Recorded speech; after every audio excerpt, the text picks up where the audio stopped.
Welcome. Welcome to the SeaWorld Research and Rescue Center. I am Dr. Elise Markey, and I thank you all for attending this new science talk of the 2025 series. As you know, this series of science talk at the center is developed in close collaboration with the Environment Agency Abu Dhabi, the Emirates Natural History Group Abu Dhabi, the Natural History Museum Abu Dhabi, and Nautica Environmental Associates. And actually, tonight's science talk is part of the Abu Dhabi Mangrove Week, led by the Environment Agency Abu Dhabi. So I will not be introducing the speakers, and I will not be introducing the event. I will welcome on stage Dr. Das, the famous Dr. Das from the Environment Agency Abu Dhabi, to introduce the event. But just before we start, please remember to keep your question for the end of the talks. We will have the three speakers coming here tonight at the end, and we will take all the questions that you may have. Please refrain from going in and out of the room, and of course, turn off your phone. You don't need your phone for the next 2 hours, okay? Enjoy. I think it's going to be a fantastic evening. And I thank you in advance, all the speakers, for coming all the way here to the center tonight. Dr. Das.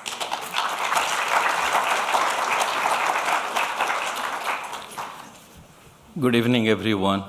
I thank SeaWorld for organizing this series of science talks, and that is getting popular month by month, day by day. I have been to this place for science talk on marine mammals, sea turtles, seagrass, but this much of interest I had not seen. Thanks.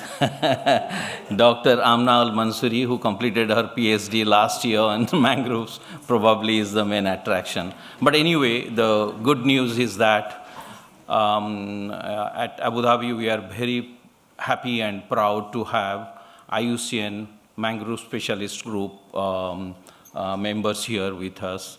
They are the IUCN Mangrove Specialist Group members are global experts on mangroves, and they advise, suggest, and design mangrove research and conservation programs worldwide. We are very happy they are here. They selected Abu Dhabi as the place to have this meeting, where they will be probably assessing more than 72 species of mangroves for their threatened categories. So they have a big responsibility, and so they are here for this, and today is their 4th day, and tomorrow is the last day, and then they will probably finish their work and go. But just imagine, they have selected a place where we have just one species of mangrove.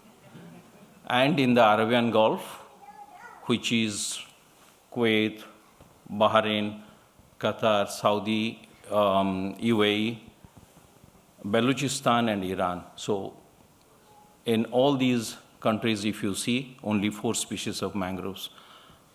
Most of the southern Gulf, we have 1 species, Abyssinia marina, whereas in Balochistan and Iran, they have Cereostagal, Rhizophora mucronata, and Aegiceras. So they have 4 species. We have 1 species. In the whole Arabian Gulf, 4 species. And total area of mangrove cover, extent of mangroves, is 300 square kilometer, which is 30,000 hectares, compared to world figure of 15 million hectares of mangroves.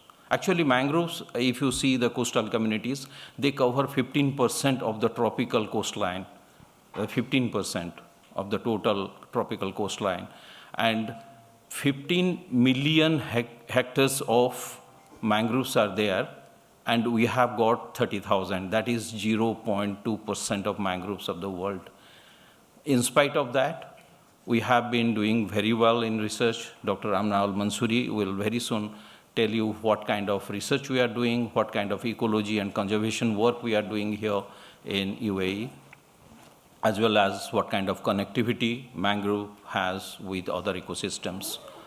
So here, I am not going to talk much because we have got speakers lined up. This program, what IUCN Mangrove Specialist Group meeting and other restoration activities happening under one initiative of Environment Agency Abu Dhabi, that is Abu Dhabi Mangrove Initiative. To tell you more about Abu Dhabi Mangrove Initiative, I welcome my colleague Nasreen just to brief you on Abu Dhabi Mangrove Initiative's scope and future program. After that, Dr.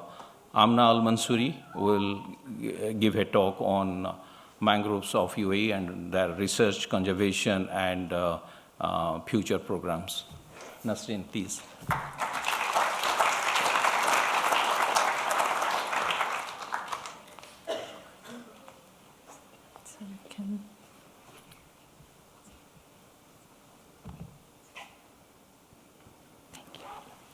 Good evening, everyone. Masal khair. Thank you all for being here today. What a fantastic turnout. And I want to especially thank SeaWorld and the Emirates Natural History Group and all the partners for organizing these community talks. As a past co-chair of the Emirates Natural History Group, it's so amazing to see that these community science talks have found an amazing home here at the SeaWorld Rescue and Rehabilitation Center. And it's my pleasure to... It's working. Thank you, Dr. Das. It's my pleasure to be here with you today for a few minutes just to give you an idea about the Abu Dhabi Mangrove Initiative that was established by the Environment Agency Abu Dhabi in 2022 as a way to engage with institutions, with organizations, with universities, and with the public for mangrove conservation and science-based restoration. But before I start, my daughter Maryam asked me to say one important thing about mangroves. Mangroves bring us joy, they're good for our health, and they are amazing, and you love them, believe that.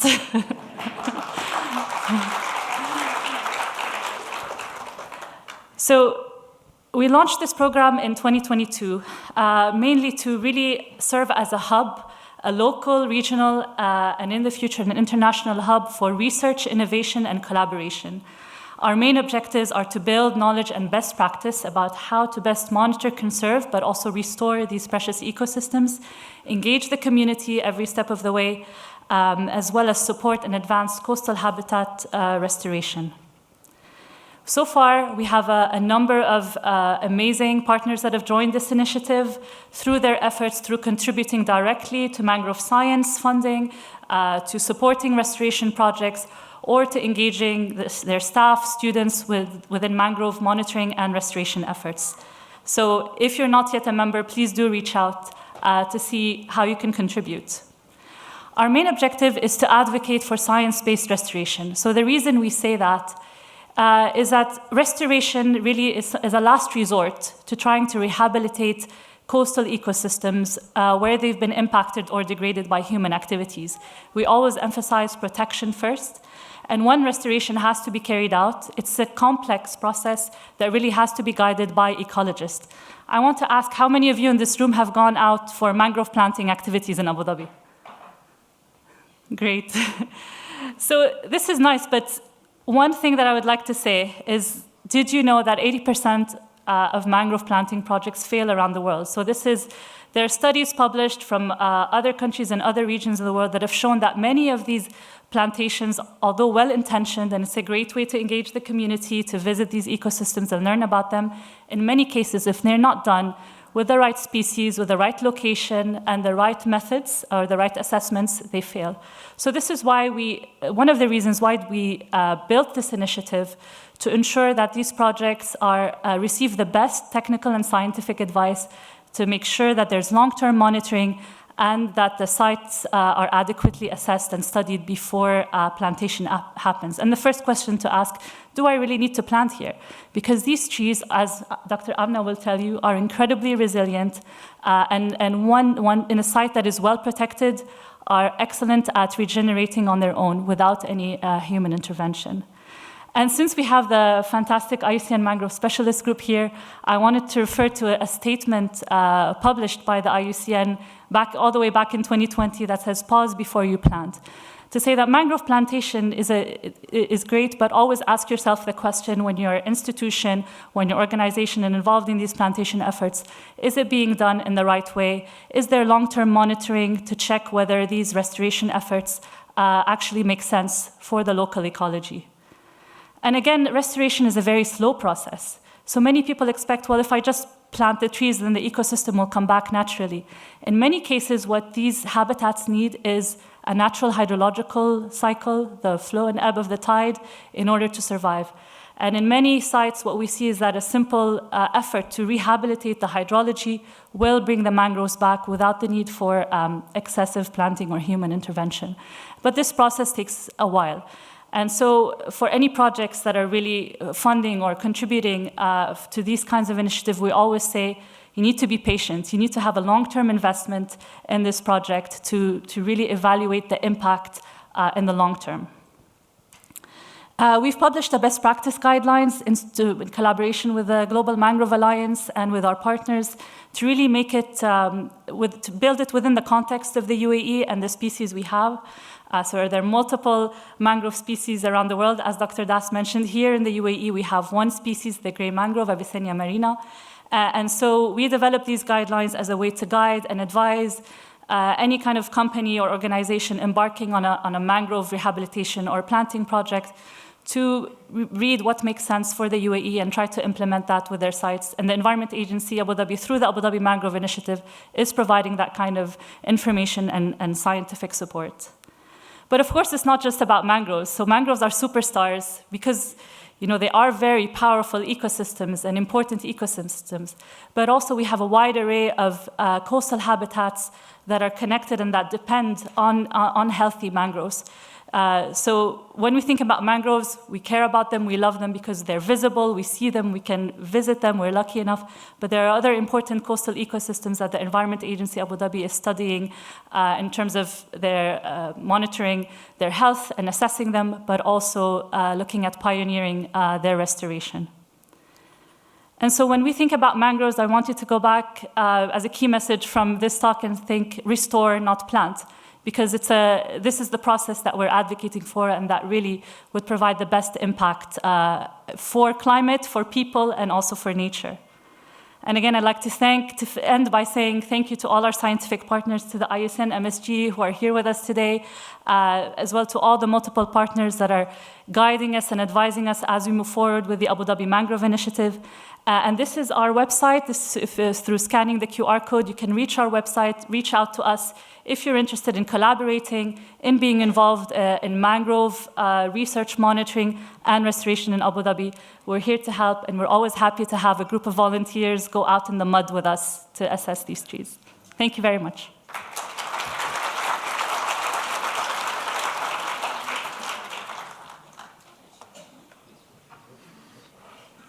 Thank you, Nesrine. All right. Dr. Amna, it's your turn. I think it's open. Amna, perfect. Just how to change Yeah. focus.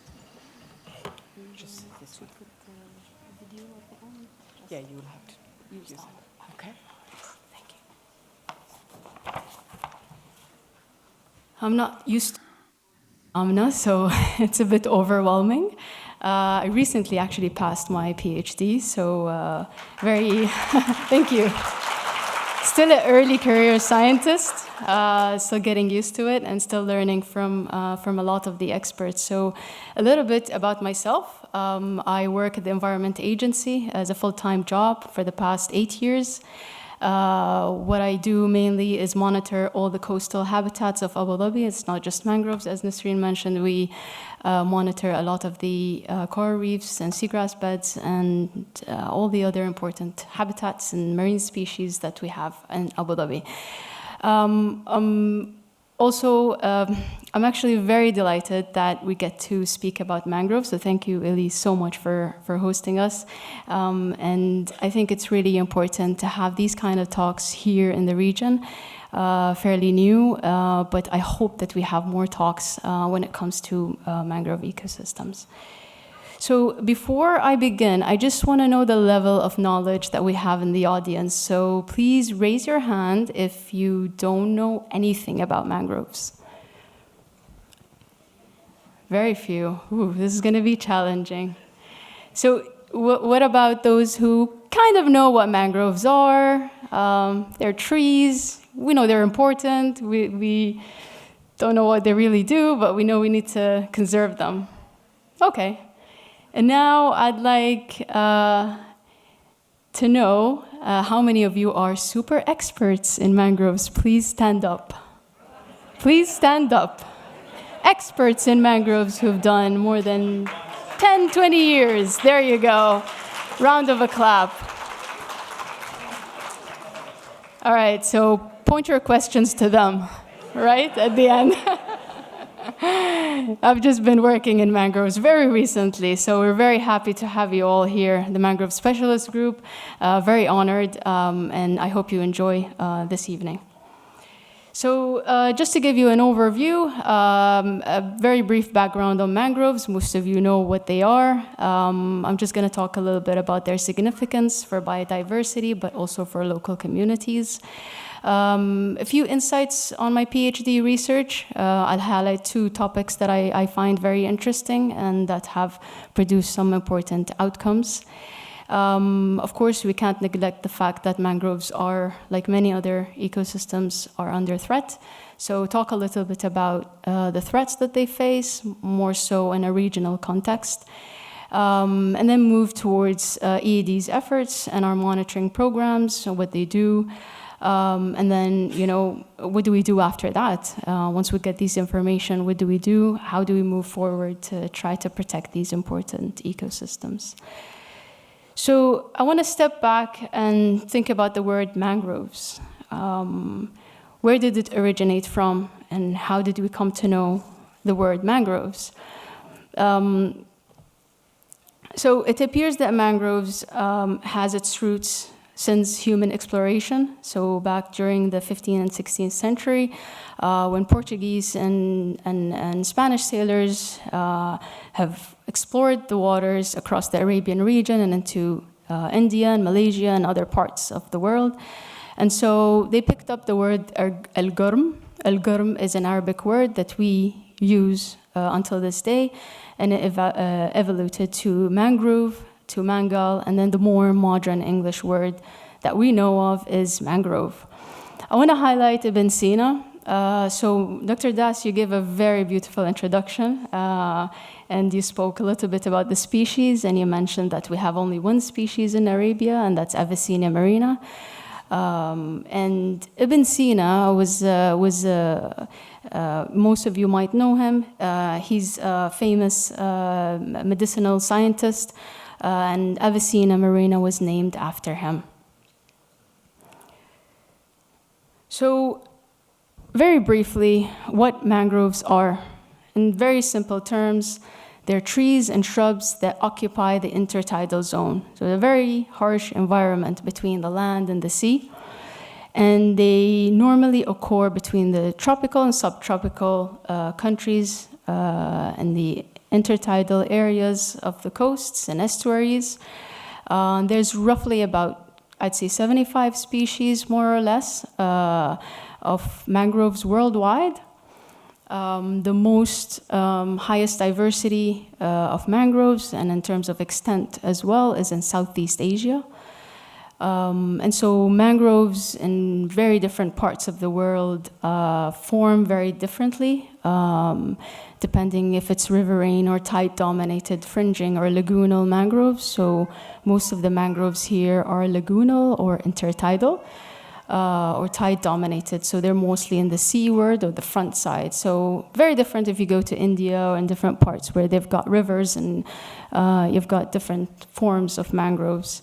So what makes them very special? Well, mangroves thrive where no other tree can survive. And I think they're very special, and this is one of the things that always brought up my curiosity, is to try to understand how they survive in this really harsh environment. And so over the years, they've developed really strong adaptation mechanisms to be able to cope with the waterlogged soils, as well as the high salinity, and different mangrove species perform very differently when it comes to coping with these harsh environments. So a little bit of background on the assessment of mangrove ecosystems. Last year, we produced one of the first assessments for the Arabian region. Now, this assessment included the 4 species Dr. Das mentioned. With this assessment, it was very important to understand the change extent over time and to predict what could be the main threats for them in this region. And so the Arabian region represents the northernmost part of the mangrove distribution worldwide. And as Dr. Das also mentioned, in this assessment, we estimated that there's about 209.5 square kilometers of mangroves. Now, what's interesting is that around 47% of that extent is found in the southern Arabian Gulf, so in the United Arab Emirates, and it's dominated or widespread by Avicennia marina. Now, the other species are found in the northern part of the Arabian Gulf, and also parts of Pakistan and West Asia. These dominate these waters because of the environmental conditions that they offer. I just want to show you a few pictures of the different species. Some of you might not have seen them if you've not traveled around the world, but these are the different species. So Rhizophora macronata have very different root systems than we have here. Prop roots that vertically go down to below the soils, and the different species have different flowers and propagules, so their conditions are a bit different. So within this ecosystem assessment, there was a lot of data deficiency, which I want to highlight. There's a lack of scientific data when it comes to the biota and abiota factors and the characteristics when it comes to mangroves, but there was a lot of data on the habitat extent and the maps. Now, although the assessment showed that there might be a decline in the net change, about 14% negative decline from 1996, which produced the assessment to be vulnerable. And this was because although there was a lot of habitat change extent within the southern Arabian Gulf due to the plantation that happened in the 80s and 90s, the negative change of the habitat was higher than the net gain. And so this ecosystem puts the assessment into a vulnerable position. So for the southern Arabian Gulf, I mentioned that about roughly 47% of the Arabian region occurs right in our coastline. And in fact, a lot of the studies, and recently a publication showed that, in fact, there is a change in habitat, a positive change, and I think that's due to the restoration and plantation that occurred within the years. So roughly in the 1980s, from Landsat images, we see an extent of 35 square kilometers, but that over the years have increased. The most recent assessment of the habitat extent comes from World View data, which EAD managed to produce, and that roughly gave an estimate of 57 square kilometers of mangroves, natural mangroves. But if you include all the plantation areas and the potential plantation areas, that roughly gives you 176 square kilometers of mangroves, or in hectares, that'll be 17,600 hectares. Now, kind of compare that with the Global Mangrove Watch, which also has a tool that has different mangrove extents around the world. It's roughly 54 square kilometers of mangroves. Now, when it comes to the significance of mangroves, I think most of us understand that they're very important, but we kind of forget that they offer more ecosystem services than we can imagine. With that, they offer a lot of habitat resources for a lot of the fisheries and a lot of the different species that thrive in mangroves. You've got a lot of the coastal communities that are protected by mangroves, especially those in Asia and Southeast Asia, where mangroves, because of their really complex root systems, manage to reduce the wave action when it comes to villages near mangroves. So they act as a kind of a shield from these environmental, from these climatic conditions. Mangroves also, as we all know, offer a lot of the carbon sink. So a lot of the soils within the mangroves actually store so much carbon. And there's plenty of data out there from around the world that just shows you how much they are significant and important. And I think my colleague Nico will touch on that a little bit more in his presentation. What was interesting was the publication that came out very recently that estimated the annual abundance of juvenile fish, and I'm very interested in fish in mangroves, and that publication, it estimated that 700 billion juvenile fish reside or are found in mangroves ecosystems. And this is a model, a global model, and it's not just focused on a specific region. So just to give you an overview of my PhD research, very recently, I completed my PhD research, and I want to highlight two different research outcomes. So very briefly, I was very interested in mangrove fisheries data, and I did a systematic literature review on mangrove fisheries, and this map here shows you the amount of publications or the proportion of publications throughout the world when it comes to mangrove fisheries data. I want to highlight, if this one works. Okay, so Middle East has 2% of all the mangrove fisheries data. And that just brought up a question, is why is there no data when it comes to the ecology or the biodiversity of mangroves?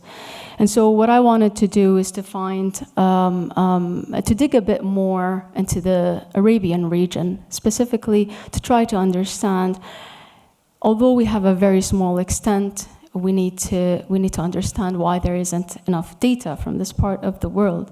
And so I looked into the temporal trends and the geographical coverage of research, mangrove research in the Arabian region.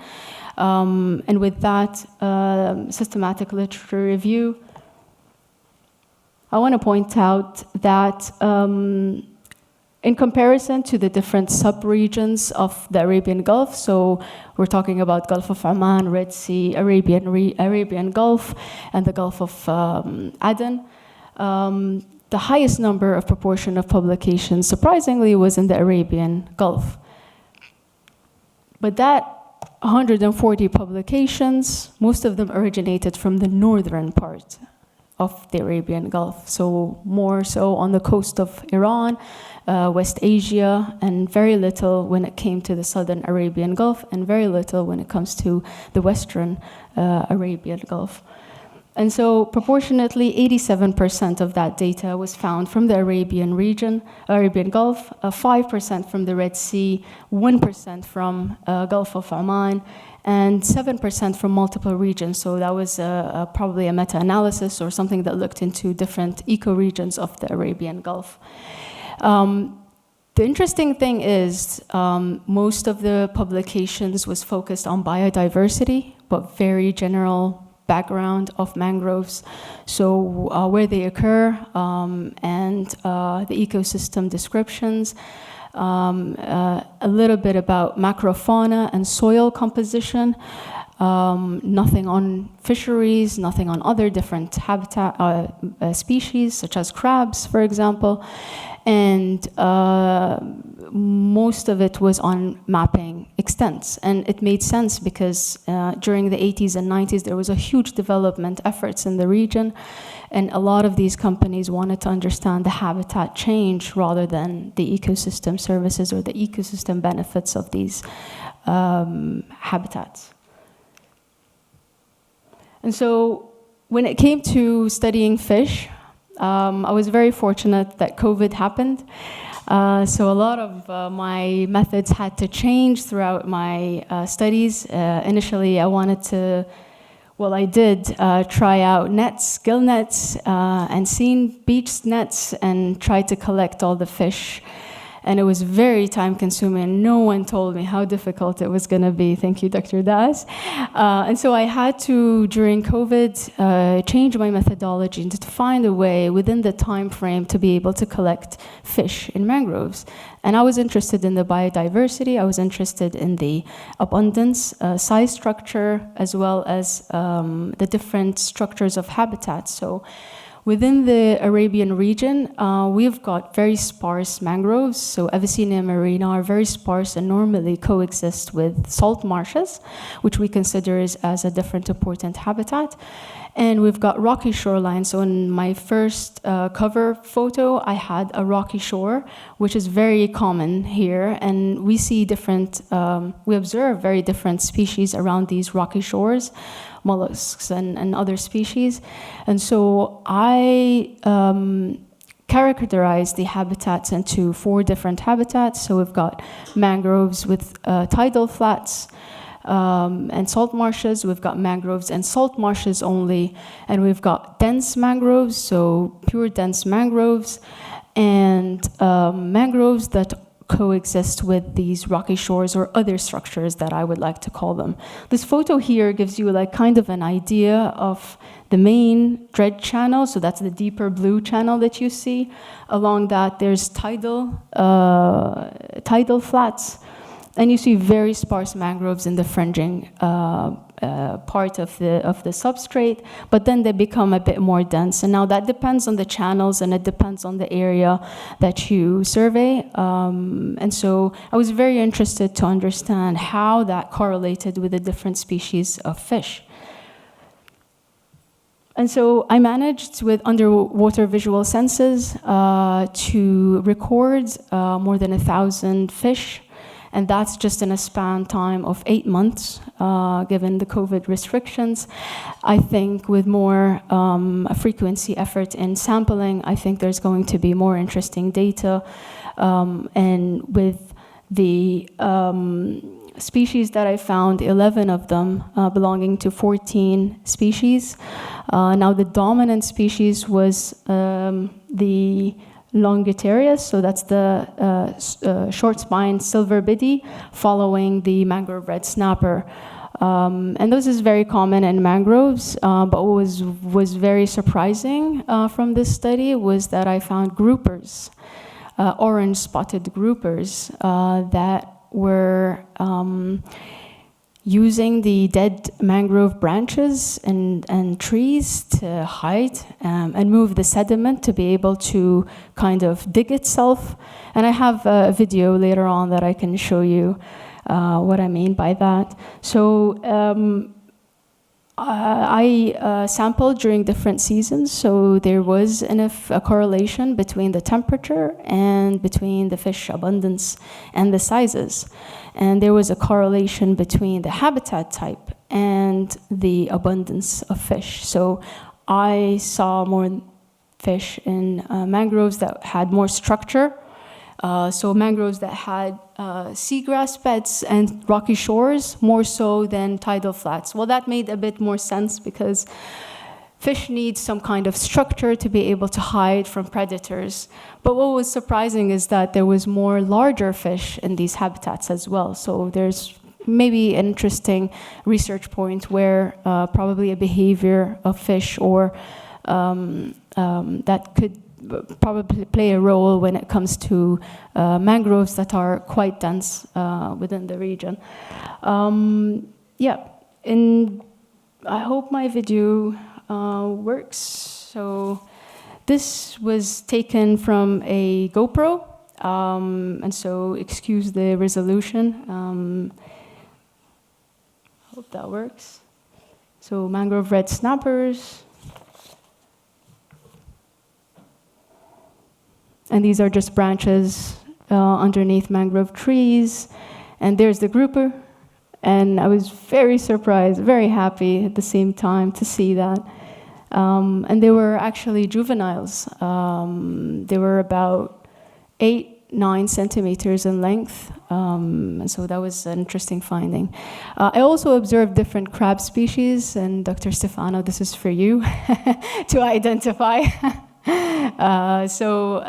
These are the different mangrove crabs, and this week we had a really interesting workshop, and we learned a lot about the role of crabs when it comes to mangroves and what they do as coastal engineers and their functional traits. And so that's another important link for future research, and I always like to point that out for those students who are thinking about their higher studies or studying mangroves. There's so much potential and so much opportunities for you to study in mangroves. And so at the Environment Agency, we do have different monitoring programs. When it comes to mangroves, we have very basic baseline on tree structure. So we go out, throw a transect, and have different plots where we measure the trees. We get the mature number of trees within each plot. We try to understand their girth, so we measure each tree with their girth. And we count the seedlings just to understand how healthy the ecosystem is. And if there's anything of concern, so if there's any, let's say, development nearby that we need to be aware of, maybe re-monitor that area. And so we do that through field-based surveys, but we also do that through remote sensing. And I think it's quite important to put these two research together to try to understand the health conditions, not just in terms of the satellite images, but also on the ground, and using that field data to correlate what is known about mangroves. We started a baseline survey on macrofauna composition, and we thought it would be very important to understand the different macrofauna within the sediments, but we also think that they play a role, and I think there's more research when it comes to macrofauna and infauna, which is really data deficient in the region. We've seen a lot of polychaetes, so polychaetes are very common, and I think they're very important for bird species, so correlating these different compositions with bird species is another connectivity research that I'm throwing out. Restoration programs, yes, we've done a lot of restoration programs, and I think Nesreen highlighted some of the important aspects of restoration is to have that very much science-based, and we're very grateful to have a really strong marine team to try to push towards science rather than have so much large-scale plantations, and to try to understand, do we really need to plant? But rather maybe conserve and protect these mature habitats, because we know that these mature habitats are, they're the ones that have the most accumulation of blue carbon sinks. They've got hotspots for biodiversity, marine species, as I mentioned, and I think losing these natural dense patches that have been there for hundreds of years is much more important than throwing in really small seedlings and hoping that it can survive in the intertidal zone. So we try to push towards the right conservation management plans.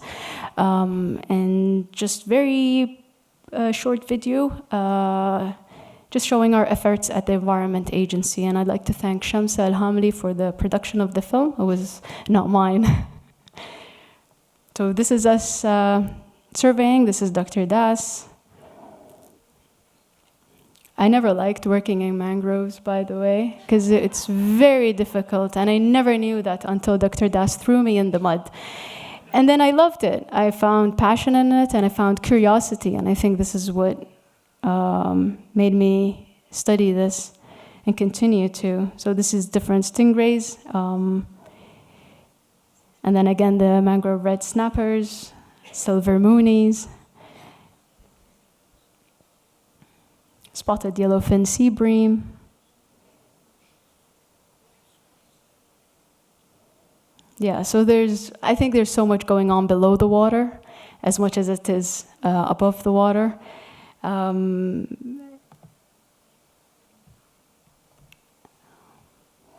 Right, so we can't neglect the fact that there are threats facing these important ecosystems. And within the region, we are in a very hyper-arid climate. So we do not have freshwater inflow, we do not have rivers or fresh water that feeds into the system. And so our rainfall is more or less than 90 millimeters per year, and sometimes even lower.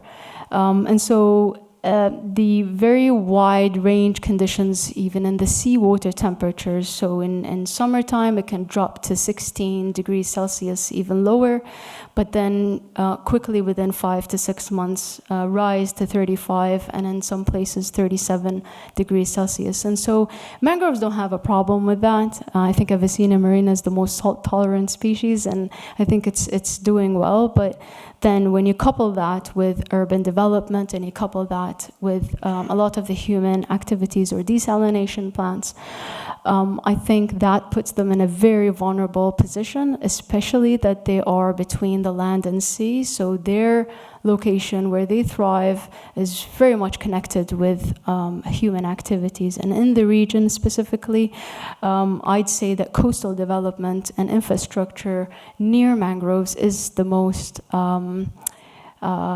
scary predator for mangroves.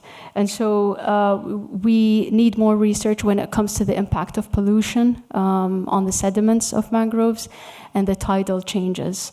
Within the Environment Agency, we do have a lot of these permitting programs and a lot of these environmental impact assessments that we try to push for to try to have kind of a solid science-based data to try to understand any changes that happens within mangroves, but also for salt marshes and other coastal habitats. So that's important for us to document, and it's important for us to be able to mitigate moving forward into the future. So what do we do next? We collect all this data, and I think it's not enough data. I think there's so much potential for research in mangroves in this region, especially given that most of these publications that you see online is dominated by different regions of mangroves. And I think we need more ecological, detailed-based data coming out of this region, more specifically on productivity, connectivity between species, and not just marine species, but also bird species that thrive within the low tide, intertidal areas. But also another point that I wanted to raise is traditional knowledge. Our ancestors and our culture here was very much embedded with the sea. So a lot of our culture is based around the coastal areas. A lot of the fishermen have so much knowledge that they can help us understand not just the mangrove ecosystem, but where they used to see fish around. And in my PhD, I didn't put that in the slides, but I did some semi-structured interviews with some of the old folks, and they had immense knowledge, which I think needs to be implemented into the next steps for conservation and management in the region. Lastly, protect first and restore last. We need more protection in terms of the mature, dense habitats that have been thriving for hundreds of years.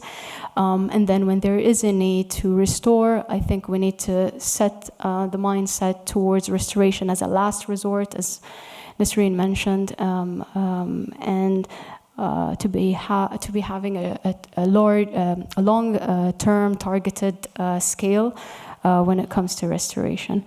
So with that, I'd like to thank everyone you see in the photo, but also everyone at the Environment Agency. Dr. Joe visited us 2019. We took him out in the field, and we had Dr. Kaderation, who's here with us, and Dr. Ajmal Khan. May his soul rest in peace. And the Mangrove Week that we had this week was super enlightening, super grateful for these regional experts to be here. And so with that, I'd like to thank you all for listening and for sparing the evening to be here and listen about mangroves. So thank you.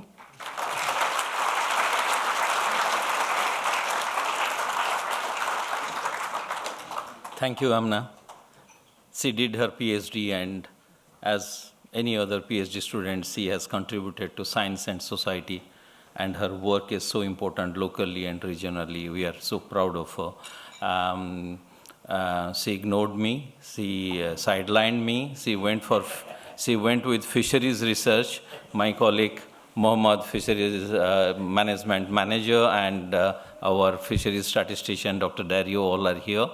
As, with all respect, I can't imagine doing work with 400 species. 1 species of dugong, 2 species of turtles, 3 species of seagrass, and 1 species of mangrove. We are comfortable with that. And they come with 400 species. Anyway, now our next speaker, most active IUCN specialist, mangrove specialist group member, Professor Nico from Breza University, Brussels, and he brings wealth of information. He's a globally renowned researcher on mangroves, ecology, ecophysiology, biology of mangroves, even genetics and all these things. His work has given, contributed to ecosystem values of mangroves. Unless we know ecosystem values of mangroves, we cannot protect it. So without wasting more time, I would invite Professor Nico to come and enlighten us. Thank you.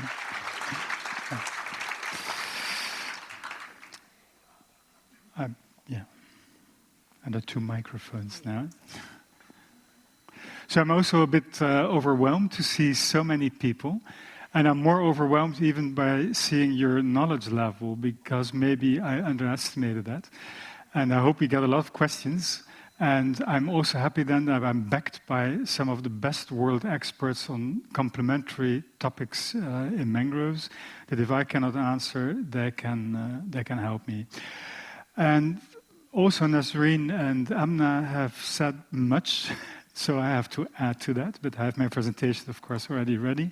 But a number of things they said were absolutely very important. And if there's a repeat, please accept my apologies, but then it shows it is important because the 3 of us are saying it. So evidently, I'm going to talk about mangroves. What's in the name? Well, evidently, much more than trees. My name is Nico Kudem, and as a short introduction, I'm from Belgium. I'm not actually from Belgium, but I'm from Netherlands nationality, and I reside in Belgium, and that might be funny that I work so much on mangroves.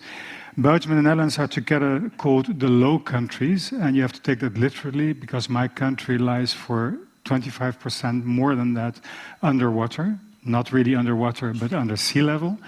The deepest points of my country are 7 meters actually below sea level. So that means that we have quite a lot of interest in what happens in the sea. That's not the reason that I climbed trees. That was for a little wood research. My country has a lot of water and a lot of forest as well around that water, but never mangroves. So I think it's about time now that we start talking about the mangroves. It might be a bit much at first sight. I have 8 topics to deal with, but some are very short, and some are also repeats of what Nasreen and Amna said. Mangroves, what's in a name? Well, first of all, I would like to look at some internet sites, at some websites, and see something that's in fact remarkable if you pay attention to it.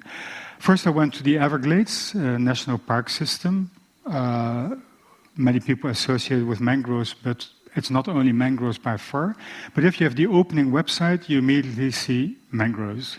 If you go to the safety tip page, you immediately see mangroves. World Bank a few years ago, 2022, you opened the page, it was about biodiversity. What do you see? You see a mangrove tree. So they seem to be important. Two important entities showing mangroves prominently. If we look more specifically to mangroves, what you see here, United Nations, mangrove coastal protection, mangroves of this type. I will come back to that. WWF, mangroves, probably in Central South America. I don't know, I see that by the epiphytes. Again, WWF, climate, mangroves, a picture which looks a bit like the other ones. But I also wanted to search about Abu Dhabi. And one of the first articles I came across was this one, and I don't know whether this exists, but it were the plans to build an awareness center in Abu Dhabi. They told me it doesn't exist. I don't know. You know better than me. The first mangroves, by the way, I saw in Abu Dhabi was just an hour ago. And if you look at the inside, you see the mangroves, which apparently inspired the plan of the building and inspired the way the architecture would look like. But it's quite amazing because it's Rhizophora. All the things I've shown are Rhizophora on stilt roots. And in fact, if you go to the scientific literature about Abu Dhabi presented, it's all about Avicennia and no stilt roots. Another publication, Waterfront Developments and Public Space in Abu Dhabi, of course, Avicennia, no stilt roots. So it seems a bit that everything that is associated with mangroves always must be Rhizophora and stilt roots or prop roots, and not like in Abu Dhabi, Avicennia. So, how do you call yourself? Dabianans or Dabiani? You might feel a bit set aside because everyone in the world always presents Rhizophora. And I think we have diversified a bit. This, I think, Australian cartoon norm shows also a croc which doesn't like the prop or stilt roots very much. And we also will have to comment, and we show a lot of stilt roots of the Avicennia group. We need definitely fewer stereotypes about mangroves because the diversity is much bigger than this iconic tree. I admit it's an important iconic tree, but we have more to tell about them. And that's not amazing because mangroves occur about 60 degrees latitude, north to south around the equator, a bit beyond. And that means that you can expect a lot of structural and species diversity. If you compare here Mauritania, which I expected Abu Dhabi to look a bit similar, at the northern latitude in the Atlantic or around the equator in Kenya, it doesn't look the same. It doesn't look the same at all. So first ID card of mangroves is, it is a forest ecosystem, but in Mauritania you saw salt marshes as well.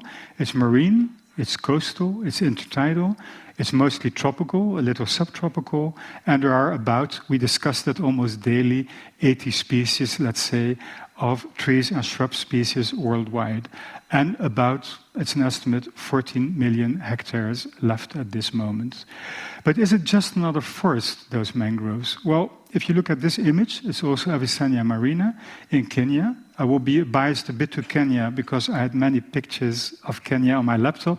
I didn't bring all my hard disks. Well, it's a forest, but there is some water beneath, indeed.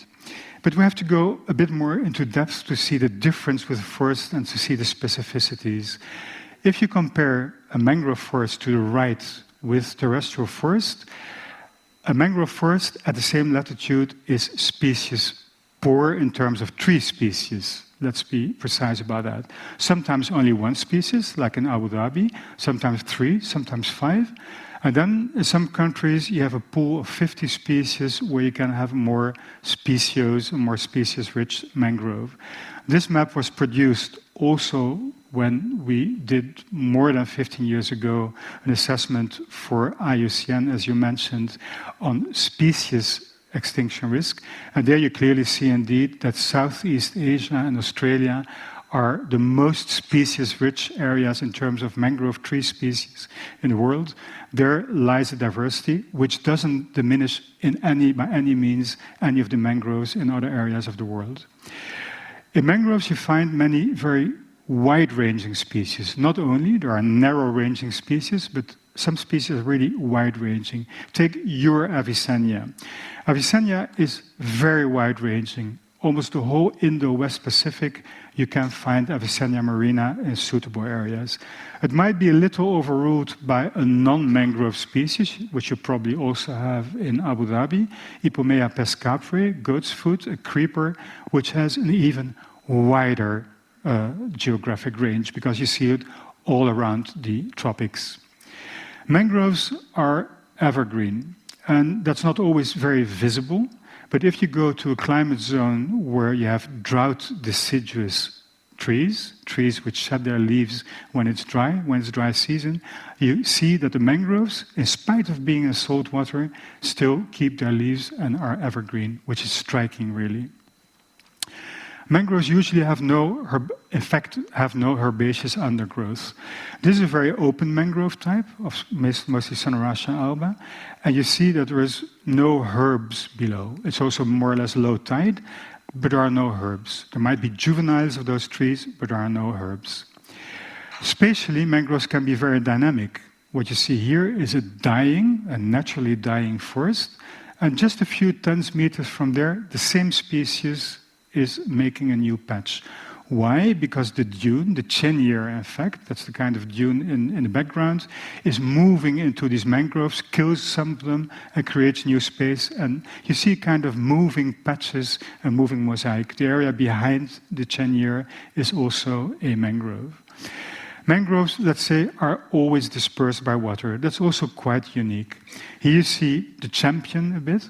You see Rhizophora mucronata, the stilted one, the one on prop roots. It has seedlings. In fact, these are not seeds because they germinate on the parental tree. So the things hanging there as a sort of Christmas tree are in fact already plants. We call them propagules to be, let's say, more generic. They're ready to fall, and the longest of these species can be 70 centimeters. So that's a considerable maternal, if you want, or paternal, if you want, investment in those propagules. And then they can fall in high tide, they can fall in low tide, depending. The tides move over the day during the week and the month, and then they start floating. And even the big cannonball mangrove, which has a big fruit, floats. And it starts floating in some sort of direction, and it starts a trajectory. Either it gets stuck. This is not the one of the Indo-West Pacific. This is in the Pacific Ocean, another Rhizophora, a bit smaller propagules. It goes along with the currents, and then sometimes it can strand. And here they're not very lucky, because they strand in an obviously non-mangrove area, but 200 kilometers off the nearest mangrove area where they were produced.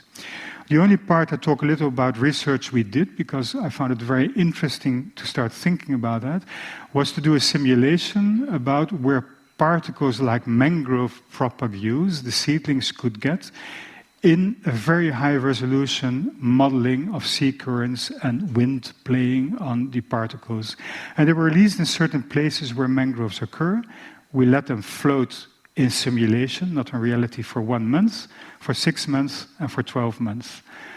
We don't know whether mangrove propagules would survive those 12 months, all of them, because they pass sometimes colder water also, but we know that some can survive for months. I will come back to that later. And when you see these 12 months, you see that some are very unlucky. If they're around the Cape in South Africa, they end up in the south of the Atlantic Ocean, and they're lost because there's no land where they can establish. But the ones that started in the Gulf of Mexico and the Caribbean are luckier because they go up north, they go quite up north, but then they find an archipelago, and indeed you find mangroves there. But that's quite particular. There are few plants doing actually such a thing. And then maybe the most, let's say, attractive part, mangroves have this typical marine and terrestrial blend, and it's very difficult to separate. In fact, if you go to fauna and flora strictly are plants, algae are not plants, and mycoflora, that means fungi and mushrooms. If you talk about the animals, you might have migratory, you might have resident ones. You might, for all the organisms, have one that occasionally occur there. You have ones that permanently occur there and are strictly dependent. You have ones that are really terrestrial in their adaptations. You have ones that are purely aquatic adaptations. And you have many that are amphibious, that play around with the phase that there is no water and that there is water. All these features are found, and that makes it a fascinating environment. I just took a few examples of the pictures I had on my computer. I don't like to download very much, so I go for the ones I have. Here you have the roseate spoonbill in Ecuador. It's not purely in the mangroves, but it likes mangroves. It can be migratory, but it occurs there, and it even breeds. Here you have the palmnut vulture in East Africa. It does not migrate, but it's not attached purely to mangroves, but where it is in mangroves, it stays in the mangroves. Very spectacular bird, by the way. And then you have the passers-by, carmine bee-eater, here in the mangroves, and the African sacred ibis. One likes to have some water, the other one doesn't care about water, but they are in the mangroves. They go, they come, and they go. And then other organisms are really fixed in the mangroves. Here you have a beautiful mistletoe parasite, one of the species of Agelanthus, who parasitizes on Sonoratia alba, one of the mangroves, who kills branches and even may kill full trees. It's absolutely above the high water line, and it's a very terrestrial type of life form. But just beneath, you might have sponges on the aerial, on the breathing roots, and these will be flooded maybe in a few hours from now, and they're together, purely terrestrial, and then more aquatic or amphibious. More recently, the same poor Sonoratia, as an example, that's the host plant tree, shows to have two wood borers, but they also show differentiation. One was a moth, a kind of butterfly, which bores into the wood and kills branches and kills trees. It was a new genus and a new species. I'm not an expert on moths. We had to give it to other people to establish that. And the beetle, which was known already. The beetle digs into the wood and goes below the water line, but it's not touched by the water because it's in the wood. The moth stays above the water line. And this you can clearly see sometimes because as high as the high water gets, there you see no moth infestation. Above, you do. This ant, same mangroves, would not like any water to touch its nest because the nest would be flushed away. This spider, quite common where we work, huge spider, you can't see the net very well in the picture, but it's there. It cannot resist water. Water will not touch it. But then underneath, you have gastropods. And the gastropods, they like to be in the water sometime, they like to be in the air sometime. They just wait for the tide to come. Other gastropods, same environment, they forage on the wet mud, wait for the tide to come, and they don't mind. And then, I'm not saying it because my expert crab colleagues are here, Sara Ferratini and Stefano Canici, but I asked them for this because crabs are of very high importance in the mangroves, and it has been said already. They discovered this new species to science, which was named after one of our important research sites, Gazi, in Kenya, Paracesarma gazi. But more importantly, maybe, is to say that this family, in the region I studied, has 12 species and 7 genera. And they might be tiny, but their numbers are often high, not only of this species, but of the whole group, and they play an important role I will come back to in a moment. Then this iconic type of species, which you must also know, and maybe they're around here. No, there are aquaria. You don't have mud skippers somewhere? You must have, I think, because they're fascinating to see. This one is also in an aquarium. This is the Atlantic mud skipper. But if you see them, you never forget them. They climb on the tree roots. They lie on the sand, on the leaves, and you probably only see them when you disturb them because they hop, hop, hop, they're back in the water. And you just wait a little and they come back.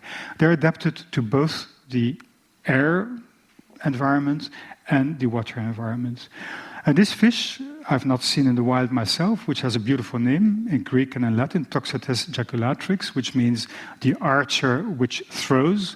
And what does it throw? It doesn't throw any object. It throws water to hunt insects which are above the water, to eat them when they are in the water. So it combines in a beautiful way the two types of niches which exist in the mangrove environment. And then to end with the last organism, the dugong, that has been mentioned already, is a mammal. It breathes air, of course, but it's permanently in the water, so it's aquatic in many senses. It is not bound to mangroves, but it also has mangroves as one of its habitats. And I think we shouldn't forget Avicennia marina, your mangrove also, because it's iconic as well. It has its feet in the sea, but then its flowers attract pollinators on land with its sweet smell often and its nectar-rich flowers. We said already, and this I will make short, the mangroves are flooded with the tides. The trees are underwater part of the day. But this graph actually doesn't show how spectacular it can be, because part of the canopy can also be underwater. And that means that you can walk into the mangroves. This is Avicennia, so probably you do that also in Abu Dhabi, but know the tides and know the tidal table and know the amplitude of tides, because, oops, if the tide starts coming in, you better are a good tree climber or you get out of the mangroves, because otherwise you might have more than a meter or meters of water above your head. More difficult to show, people often talk about the high salinity, and it's obviously true for Abu Dhabi, but what is also stressing for plants is variable salinity, salinity which changes over time. That's also very difficult to cope with. And I indicate here water potential. I didn't want to go very scientific, but this is a measure of how the pooling force of salt water is onto living organisms in the water. And minus 2.5 megapascal, in fact, that's a pressure unit, is very, very, very low. Very, very low. And the funny thing is that we humans, we need salt, but we cannot drink seawater. It's impossible. But mangroves do not need salt. They do not need salt physiologically. There are no plants which actually need salt. And they do well even with twice seawater salinity. Here in Mauritania, it must look very familiar to people in Abu Dhabi. And then the last one, the lack of oxygen in the soil, which becomes important in the next point. We see here a picture I also borrowed from my colleague Stefano Canici, a fiddler crab, and it shows two things. First of all, the crab, which is very small, is bioturbating. It disturbs the soil and therefore reworks the soil. And then you see the feeding pellets, and if you look well, some of the feeding pellets are dark, which indicates probably that there's iron, 2+, reduced iron, which in different compounds is blackish or bluish or greenish, and which means that the substrate at some depth is hypoxic. It has less oxygen than many animals can withstand, or no oxygen, anoxic. And the crabs help to rework that. With the graphs I will not comment, which effects on sulfide, etc. And crabs, I will not comment each of these items, but we saw sesarmids, the first crab that I showed, then the fiddler crabs, experts are over there. We talked about the oxygenation of the substrate, but they perform many other roles like reworking the organic matter, etc. So mangroves, why are they important? Well, a number of things that I showed already show their importance. I could stop here. But the IUCN published this short statement, which you find on the internet. Don't be worried, we're not going to read it. I'm going to summarize it. Mangroves store carbon, they protect coasts, and they support fisheries. That's what's being said. And they also provide maps, I'm not going in detail, about loss of property, loss of stored carbon, a loss of protection of lives, and loss of fisheries if we lose another 20% of mangroves by 2050. And that's a realistic scenario which still today we can avoid. So it's an important message that IUCN gives us. Let's go back to the basics. Mangroves are a forest, so people collect wood. And here you have legally collected wood in Kenya. You see that it has a special purpose, it has a special diameter, it's construction wood, but people would also collect fuel wood, but this is legally collected mangrove wood.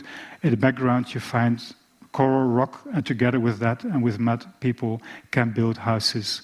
Then we fly to Ecuador, and here you see the cangrejo rojo, very important for Ecuadorian gastronomy, regulated fisheries, very nicely colored crab. We see this occidentalis, which are tied together and brought to the market. Go to another continent, you find the mud or mangrove crab, also tied together, fetches high prices. Here in the fishing port in Vietnam, I took this picture in February, and it goes to the market. Also in Vietnam, oyster culture, hanging oysters in the creeks in the northern mangroves of Vietnam. Here people are digging an aquaculture pond, not at the expense of mangroves. No mangroves have been cut for this. They do it in the sand flats. And let's not forget, mangroves can be very attractive. They're not always attractive, but it can be very attractive. And people can make a livelihood of showing tourists around. And something that is little documented, sometimes also because it doesn't match very much with the dominant religion in a certain area, but many mangroves have also spiritual value. And here you see in Kenya a shrine in a mangrove area. You see offerings of bottles, you see offerings which will be taken away by the high tide, and you see the sacrifice of a chicken just in front of the shrine. Mangroves have shown some use after, and people became very aware of it after the tsunami of 2004.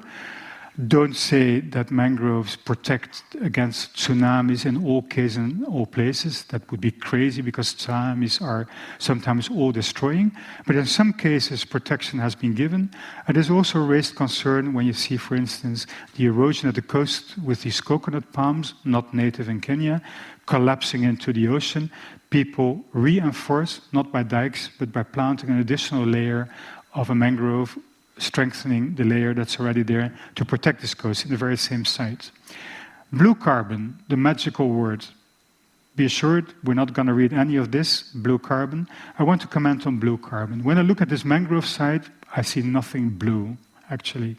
Why do we call it blue? Because we have the metaphoric association with the sea and the ocean. But in fact, the black is carbon here. Photosynthesis, the process carbon dioxide and energy from sunlight, creates biomass. The biomass dies and goes into the soil. The special soil and root structure traps particles which are brought in by the tides in many mangroves. And then what I said, the anoxia and the hypoxia, the lack of oxygen, makes that the decomposition is reduced and the organic matter stays.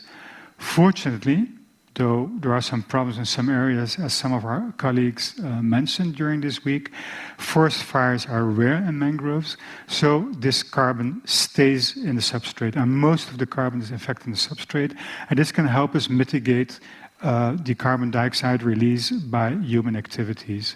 So we have to add to the ID card of mangroves blue carbon ecosystems, biogeomorphic wetlands, that means they build also land in some cases. People call it carbon hotspots, forests with blue carbon ecological value, with a lot of collateral benefits.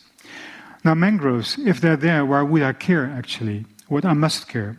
Look at this picture of Guayaquil I made a mistake there, it's 1858, the map. A small colonial city.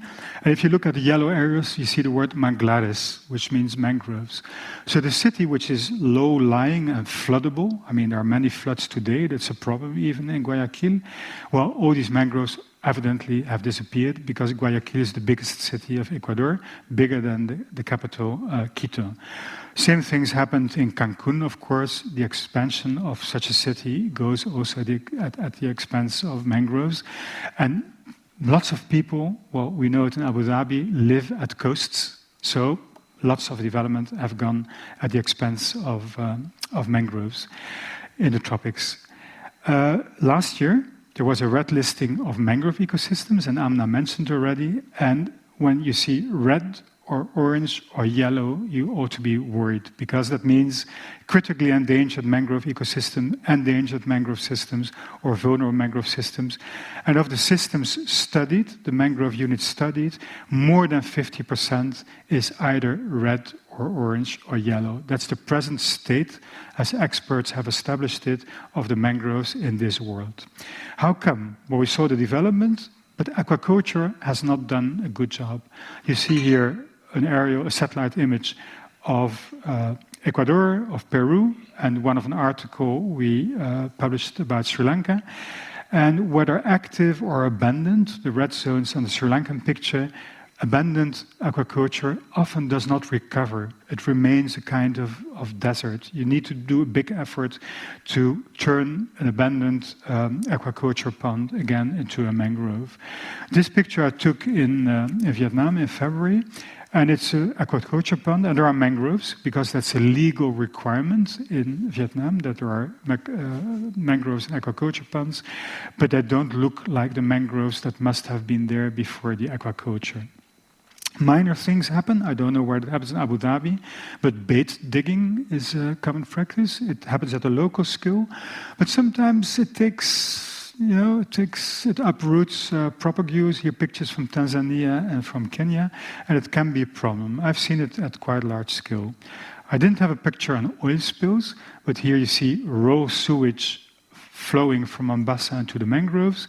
And on top right, you see the island of Mayotte, the French island of Mayotte, before the hurricane. Don't be mistaken, there's been a hurricane. It looks like a hurricane, but this was before the hurricane. Encroachment of slums into the mangroves and waste disposal into the mangroves. The picture below shows both landborne and seaborne pollution in the mangroves. So it is a major problem also worldwide. And then I talked about the moth and the beetle and the mistletoe, all in Sonoratia. And that's a natural phenomenon, but when it expands like it looks like, you see a whole series of dead Sonoratia, which is the water fringe and the seaward fringe of the mangroves. So to the ID card of the mangroves, unfortunately, we also add decline. So what can we do?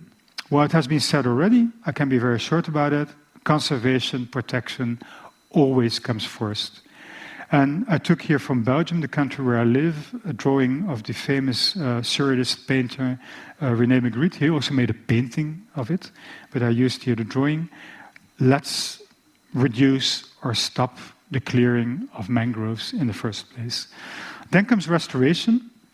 And what you see this guy doing is probably like some sort of dropping of Rhizophora propagules.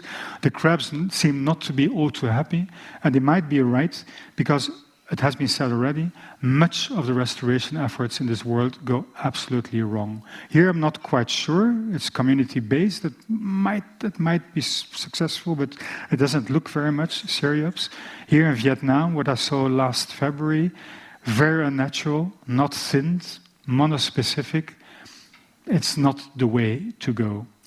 We did a survey once in Sri Lanka, indeed, because after tsunami there was an enormous burst of efforts to plant. All the red zones and orange zones here below is 0% survival to maximum 10% survival.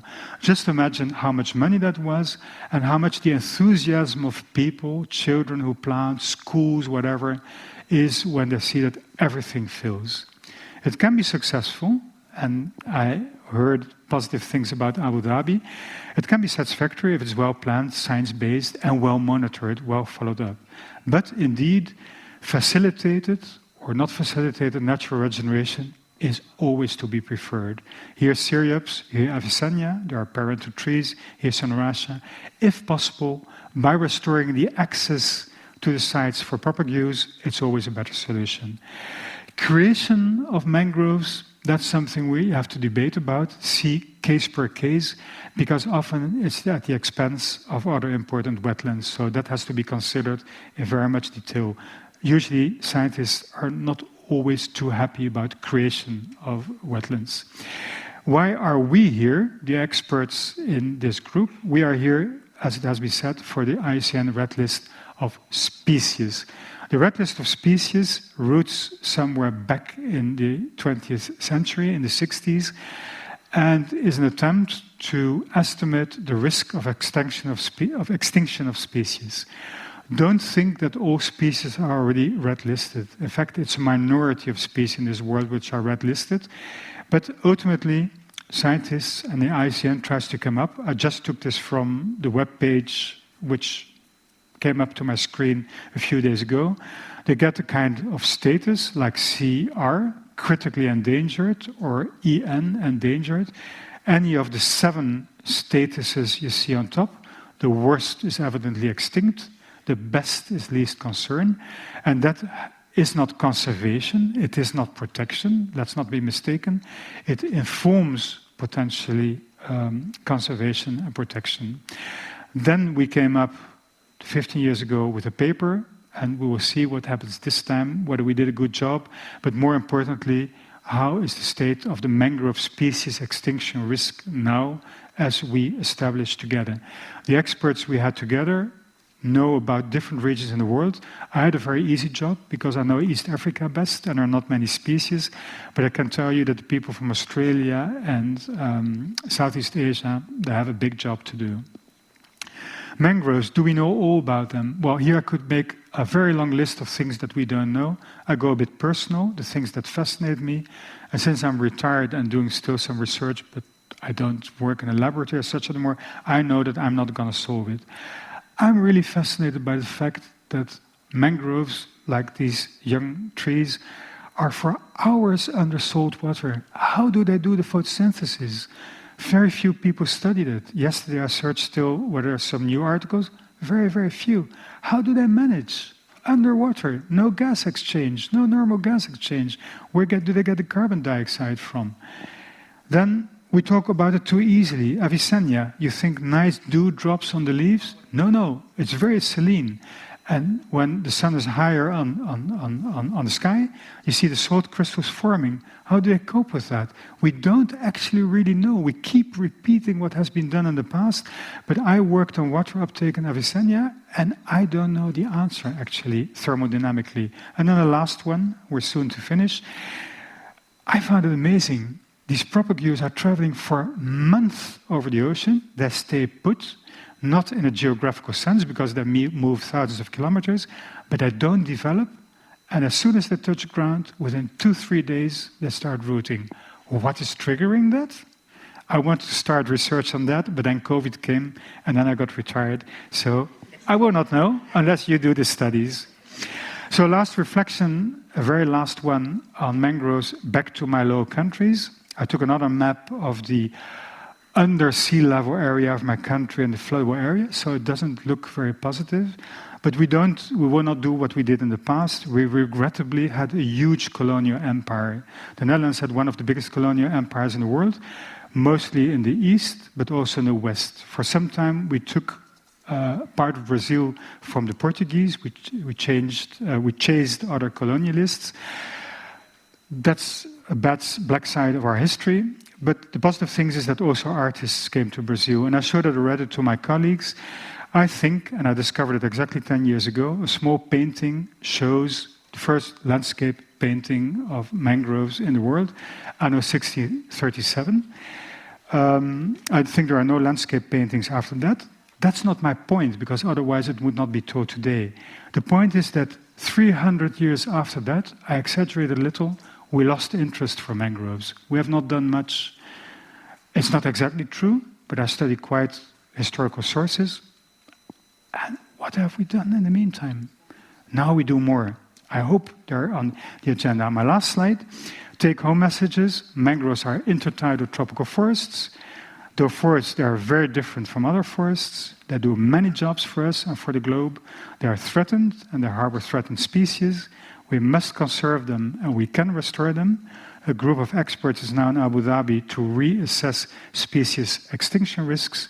They were ignored and neglected for a long time, and we hope that now they are on the agenda and that we can avoid that another 20% is lost by 2050. Thank you.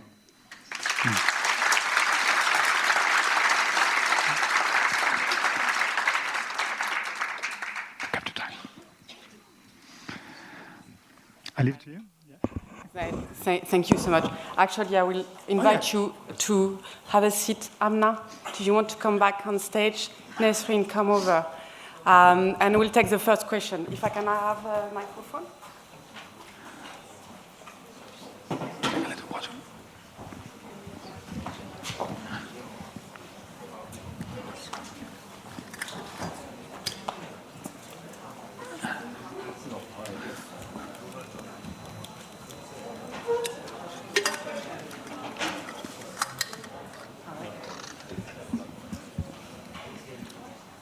First question. Okay. Yeah? Was what you intended? Hello there. My name is Mohammed Ranafid, and I really like your talk. Thank you. And I want to ask you two questions, because I'm not gonna ask one. That's lame. Go ahead. So essentially, one of my favorite ant species is weaver ants, and I had no idea they were in mangroves. So like, are they a parasite to the ecosystem, or are they beneficial to the ecosystem? Actually, it's a very good question, and I didn't study them. I come across and I pay attention when I see them, but they're certainly not parasites. Of course, the leaves that are built into the nest, the leaves are not very happy. But we have had the impression, I studied the moth and the beetle, and because we tried to catch the moth, and then we saw that the ants were attacking the moth. So it might even be that the ants protect the mangroves against attackers, against herbivores, against parasites.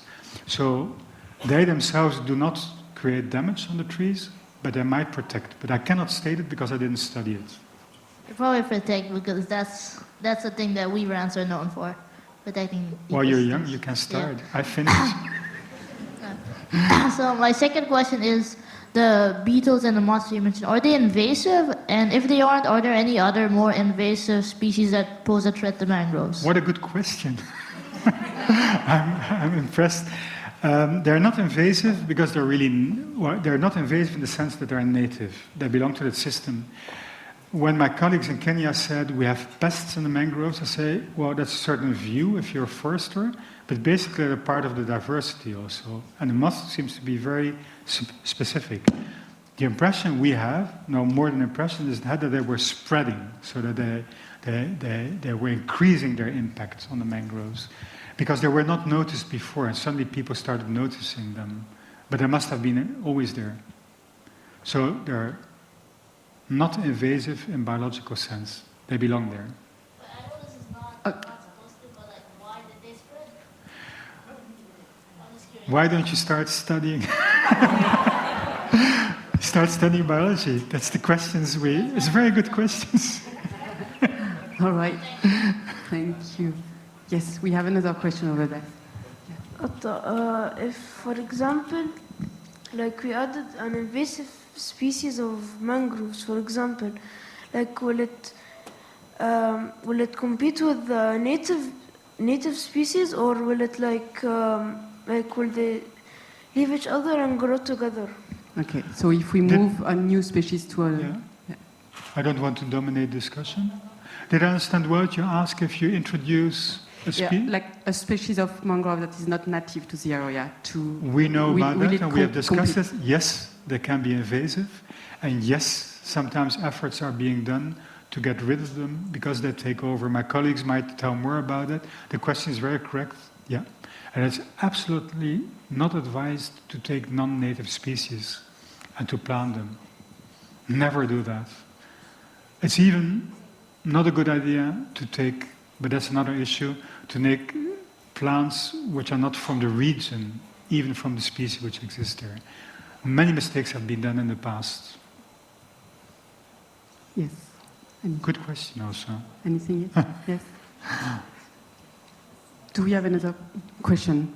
I have on this side, I'm gonna go here first. Yes, just here. Here. On the second row. Second row. You, just you. here. Yes. Thank you. And then we'll go on that side after. The urban developments really affecting the project of really conserving the mangroves? And if it's severe, how are you working to mitigate these issues? Amna, Well, yeah, you can better maybe answer that because I don't know. Go ahead. Yeah.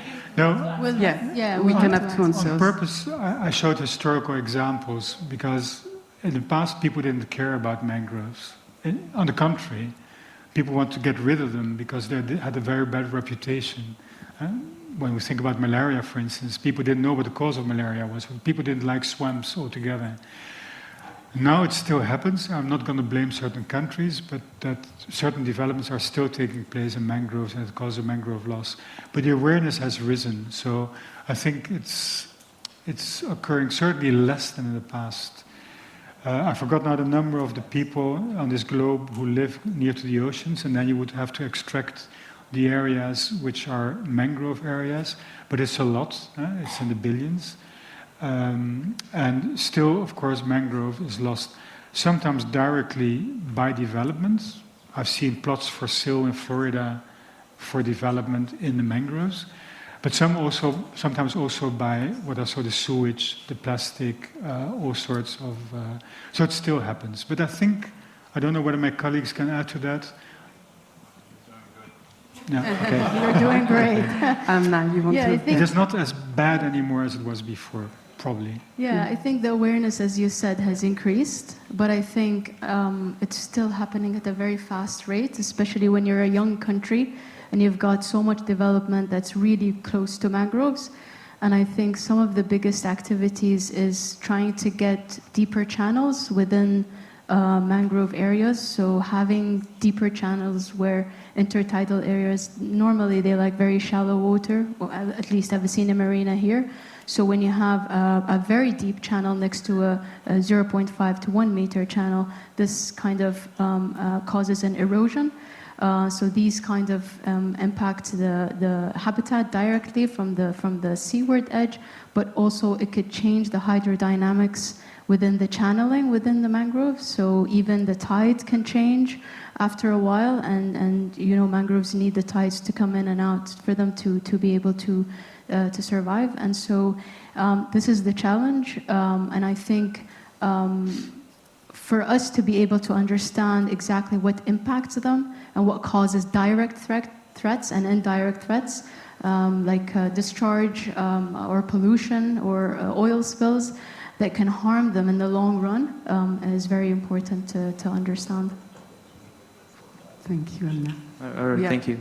Yeah, we have a question. Yes, hello. I'm fascinated by everything you've been talking about this evening, but I've been coming back and forth to Abu Dhabi in the Middle East for some years now, and pre-COVID, Etihad were planting mangroves, and that was one for each passenger. And I think they did it for a couple of years. Do you know whether or not that was a successful project? And do you know whereabouts in Abu Dhabi? This is necessary for you. Very good question, and this is a question we're asking as well, and we're working together with them to try and monitor, first of all, map where these trees were planted. So that's another gap that we found, is that in many cases, these plantation projects are subcontracted, and then there's not enough tracking or documentation of where they actually happen. And so we're working closely with them to try and encourage them to go back to those areas, map them out, and then monitor and find out the success rate. I think somewhere we've got a GPS of where our tree is planted. I'll be in touch. Thank you. All right, we had a question here.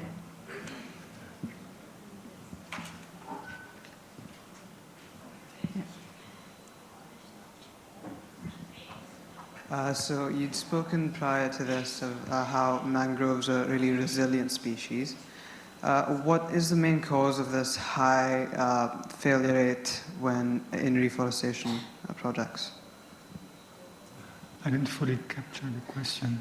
Can you just repeat the end? So the mangrove reforestation projects have a really high failure rate as established Of before. failure, yes. But you also mentioned that they were really resilient plants and they can tolerate a range of conditions. So what's the main cause of failure in these reforestation attempts? Do you mean that the planting, when it fails? No. Yeah?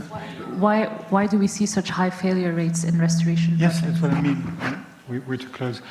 I don't know the Abu Dhabi case. I told you my first mangroves I saw in Abu Dhabi was just an hour ago, 1.5 hours ago. But what went wrong in Sri Lanka basically is that people planted in wrong elevation, so below the low tide or at very low tide, so wrong inundation classes, too deep, didn't monitor, so there was quite a lot of cattle damage. People let their cattle move at low tide. Pollution which tore out when the tide came in, the proper use. So completely wrong planting in the first place, and then totally lacking monitoring. Because, you know, the tsunami in Sri Lanka was really a kind of trauma. So immediately money started flowing to Sri Lanka for plantations. And all people started planting without any expertise. Our colleague who's not here from the Philippines has even examples where you see massive planting with school children on totally wrong locations in the Philippines. So I think that science-based planting, I don't know how the drone planting happens exactly here, I'm still curious about that, but that science-based and evidence-based planting can be much more successful, and that's what I've seen also. So it's basically a lack of knowledge and a lack of follow-up, lack of monitoring. I mean, from the context of Abu Dhabi, it's we only have one species, and most projects have only planted this species, obviously, but the main factor has been the location. So planting in the wrong location, planting at scales that are, you know, not possible to monitor, not possible to check if they're truly beneficial for the ecosystem. And really looking from the point of view of restoration of only planting, not from the point of view of we want to restore the function of this habitat, not just the number of trees. But this is why we work closely together with, you know, anyone embarking on these projects to try and advise them for an improved way forward. But maybe I can add, but I learned it during this workshop, by the way, and I don't know where my colleague is, but success rates in other species, because you have one species, but another species can even be increased. And there were examples, I don't know where he is, from Singapore, where microorganisms are also studied along. Yeah? Over there. Do you want to? So there's still room for improvement in the technologies. I don't know whether you want to add something to that. Yeah, as far as you can go about that. Microphone is coming. Yeah, naturally, the microorganisms, we are talking about fungi and bacteria. So to have very successful, especially in Arabian Peninsula, you need to have your plant growth promoting bacteria. So these are the tiny little organisms that help the plants to be stronger and to be able to access the valuable minerals in your very rich sediments that are harder to be available because of the environmental conditions. So before you put your plants, you have to take some probiotics. So that's the secret of the Singapore success for our mangrove restoration. Probiotics for the mangrove, I like that. Yes. This is great. Thank you. All right. Yes, question over there, and yeah. السلام عليكم ورحمة الله وبركاته. عليكم السلام. معكم أحمد خليفة المهيري. سؤالي بيكون هل ممكن زراعة أشجار القرم في المناطق الداخلية؟ يعني يكون مشروع أن ننقل يكون بدل ما يكون دائما الفكر السائد يكون على الساحل نزرعه في الأماكن الداخلية ونوفر له البيئة المناسبة وفيها مشاريع كثيرة في زراعة الرقع الخضراء في الدولة. شكرا. Walaikum assalam. So I'll just translate the question. Is it possible to plant in areas that are drier, that are not in the intertidal areas, or trying to create a suitable environment where mangroves can thrive? I frankly, bluntly say the answer is no. They thrive in the intertidal area. Excuse me for answering in English because of the audience. But because they thrive within the intertidal area, and you can help me folks here, they need seawater and they need tides to come in and out, and they need the sedimentation, the muddy soils or the unconsolidated soils for them to be able to have these nutrients and for them to be able to conduct the processes of their own productivity within the systems. So if you put mangroves in drier areas, they might die out very quickly. And so I'd say they wouldn't be very suitable in areas that are not within the intertidal, lagoonal, or kind of a reach where salt water and fresh water is intermixed. I think it's, yes, it's pretty sensible. Pretty sensible answer. Pretty sensible. Thank you, Amna. Okay. Does the carbon stay trapped in the mangrove soil? does the carbon stay trapped in the mangrove soil? Yes. So the carbon, yes. Yes, so the carbon normally stays below the ground, so within the soils. So the soils of mangroves act as a carbon sink for all the carbon dioxide that is produced within the air. Most of it is below the ground rather than above the ground, even though they have a few species in some areas, and reports or research shows that they can store carbon 3 to 4 times more than terrestrial areas because of the waterlogged soils and because of the slow decay processes that come with the productivity of carbon nutrient. But if you want to exploit that indeed for carbon credits, like carbon credits already being sold on basis of mangroves, you must indeed guarantee that the soil is not disturbed, that it stays like that, which is a difficult thing. And usually when you have this carbon credit sale, you must have kind of reserve mangroves which are not sold. If anything happens with your mangroves, that you have a kind of other site where the carbon is still stored, because indeed, if you start eroding it and it's exposed to the air, you lose the carbon again. So it holds great potential, but it's not a miracle solution. You have to make sure that the mangroves stay in a good state and do not erode and do not burn down, etc. And then it can stay for long. Yeah. And one more, and then over there. Thank you. Firstly, thank you so much for the presentation. Honestly, it was really, really nice to learn about mangroves. It's my favorite topic as well. A while back, I was part of a mangrove expedition, so we camped close to mangroves. While I was there, I used to think that the roots that used to come out of the soil, I thought they were like really hard. So when I was walking, I was like fearing for my foot more than the roots, honestly, because I thought it was gonna like go through my foot, because my friend told me it was really hard. And when I did end up putting my foot down, I felt that the soil was really soft. Like, I wanted to understand, why is it so soft? Is it due to the nutrients, or is it just the water that makes it soft? You mean the Avicennia in Abu Dhabi, you mean? Yeah? Yeah, that's Avicennia there, but you can ask, they're fairly soft. But not all those types of roots are soft, because Sanaracha is very painful to work to So walk we're on. lucky to have one species. Sorry? We're lucky to have one species, and normally they're very soft and they would crack or bend. And normally, sometimes they would go back to its normal position, but sometimes it's not. But then again, there are tens and thousands of new metaphors. So there's nowhere to step on some.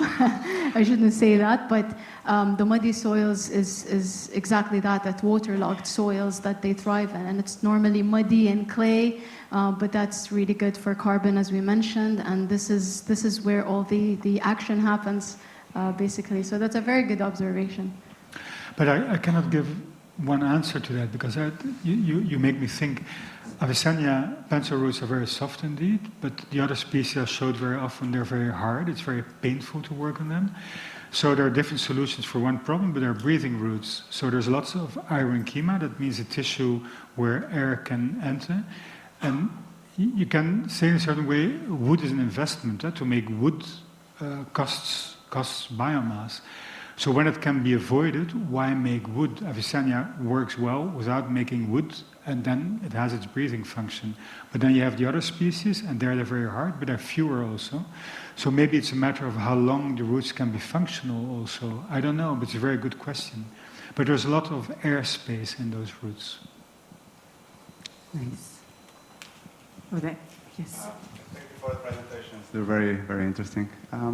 I just want to understand, do you have any guidance on if you want to do plantation restoration, any guidance on the exact level they should be planted, the mangroves?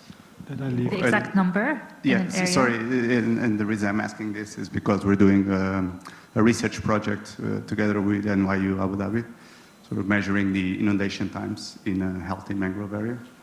And then the idea is to use our numerical models to see where in Abu Dhabi you have those periods, exactly X minutes per tide or per day. So I just wonder if there's something, and obviously, contribute to your guidance as well with our research. Yeah, I mean, we would love to hear more about your interesting study, which definitely is needed to better advise on restoration efforts. We've given kind of a very rough guidance of not planting very close together and trying to follow a natural pattern as much as possible. But the reality is that in most of the sites that we've seen so far, there is existing natural regeneration. And that begs the question, why would you plant in an area that already has healthy seedlings regenerating around the trees? So we've kind of taken a step back instead of thinking, okay, how many can I plant? So do I need to first ask the question, do I need to plant? And what is wrong at the site that is requiring me to restore it? So begin by asking the question, what is the restoration need in this area? Because if there's been an impact, it means the biophysical conditions have changed. The hydrology has changed, trees have been removed, maybe soil has been excavated as part of development. So the idea is that before rushing into planting, to try and restore those natural conditions, the hydrology, looking at the soil condition, and then second, look at, okay, what is the ideal natural pattern to plant, and what would be the ideal number to seed?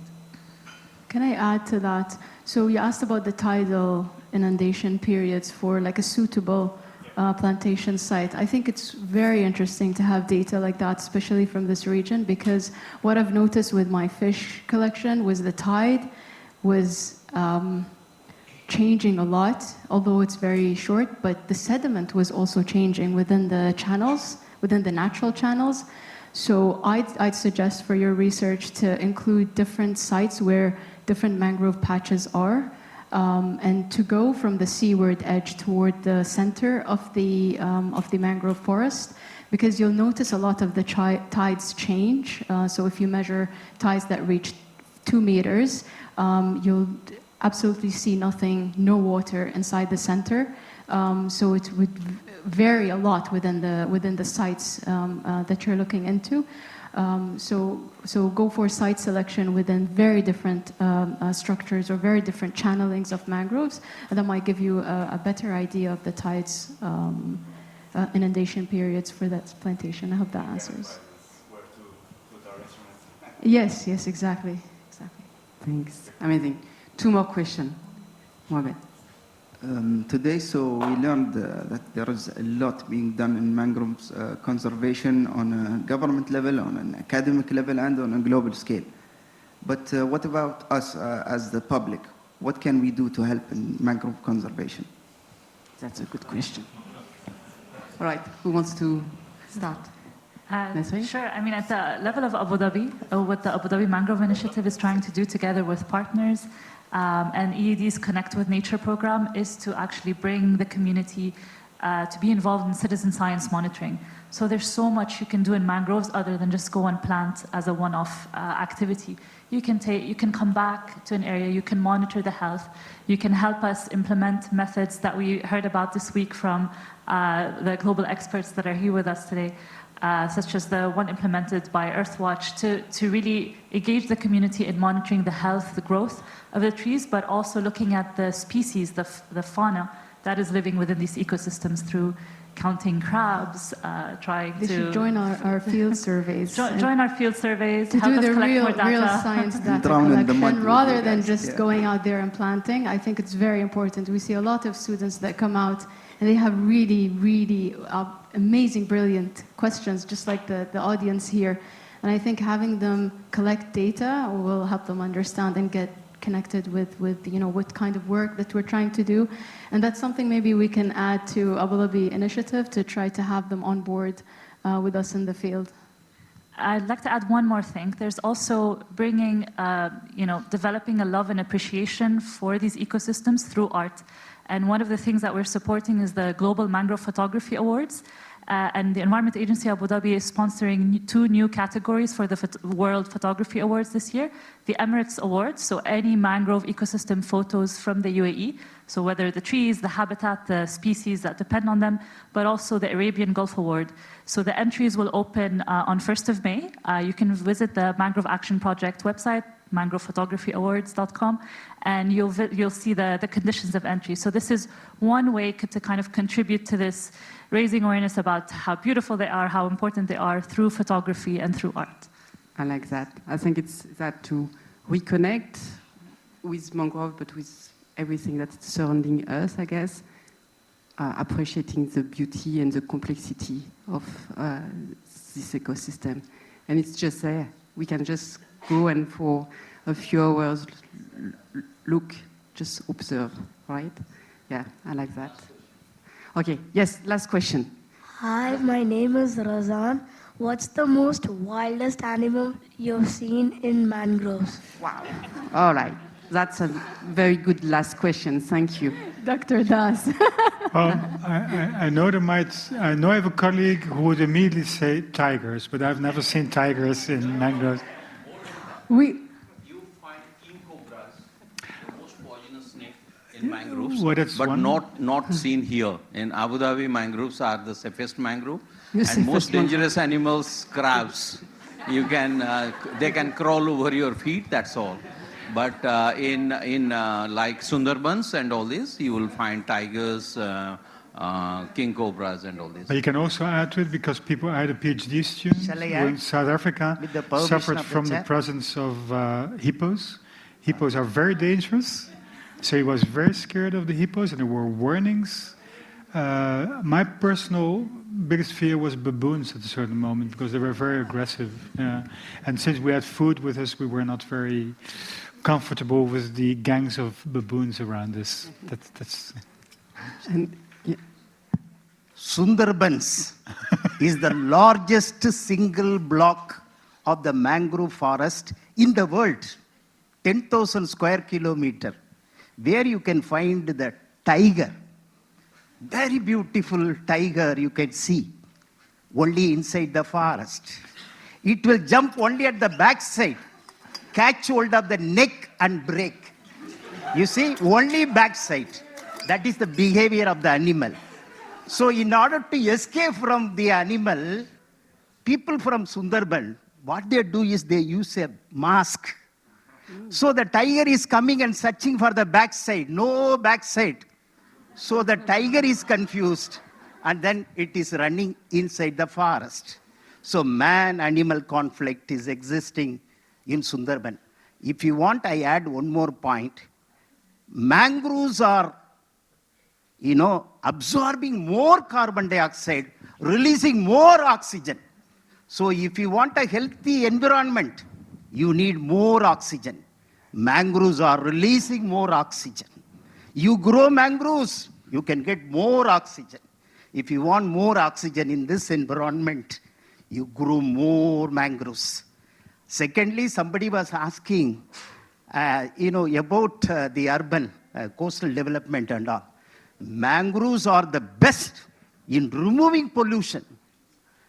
Removing pollution, the bioremediation process, mangroves are number one, because it is converting the toxic heavy metal into sulfides, and the sulfides are buried deep into the soil. So mangroves are very efficient in removal of the pollution. So that way mangroves are very important. But everybody was unhappy about the single species of Abyssinia. I am telling you, you should feel proud of single species of Abyssinia. Why I am telling you, the single species of Abyssinia is supporting thousands and thousands of microorganisms, fauna. If you see the soil along the root system, how many animals, how many microorganisms? A single species is supporting so much of biodiversity in totality, Abyssinia marina, maybe single species, supporting thousands and thousands of species. Hats up to Abyssinia marina, hats up to Abu Dhabi for nurturing a single species in a great way. And another thing, hats up to Abu Dhabi for assessing blue carbon for the first time in the world. Please give a big hand to Abu Dhabi management. Thank you. Amazing. And hats up to the Environment Department. That was all right. Yes, we